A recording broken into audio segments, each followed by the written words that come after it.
Romanian na kanibal na kinain ng kanyang asawa at mga hipag, hindi nakulong. Si Vasily Lavrik, 60 years old, ay naakusahan ng pagpatay at pagkain sa ikatlo niyang asawa at ang nakababatang mga kapatid nito. Nadiskubre ng mga pulis ang buto ng mga tao sa bakuran ni Lavrik at may ebidensya na ang mga buto ay niluto at kinain. Si Lavrik na isa ring convicted rapist ang nagsabing maaapektuhan ang kanyang negosyo kapag kinulong siya hanggang sa araw na dapat siya magpakita sa korte.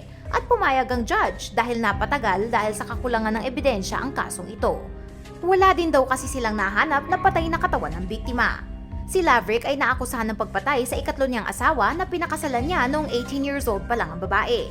Ayon kay Lavrik, lumayas ang babae nang nagsimulang magka-affair si Lavrik at ang bunsong kapatid na babae ng asawa na 13 years old pa lang noon.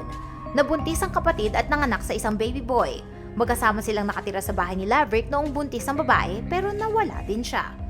Kahit na nawala ang nakatatanda at nakababata niyang kapatid habang nakatira sila sa bahay ni Lavrik, ay nagawa pa rin ng gitna nilang kapatid na babae na samahan ng 60-year-old na lalaki 2 buwan matapos mawala ang kanyang ate. Siya rin ay nawala. Hindi makabitan ng mga pulis ng electronic tracking device si Lavrik pero regular silang dumadaan sa bahay nito para masigurong sinusundan niya ang kanyang curfew.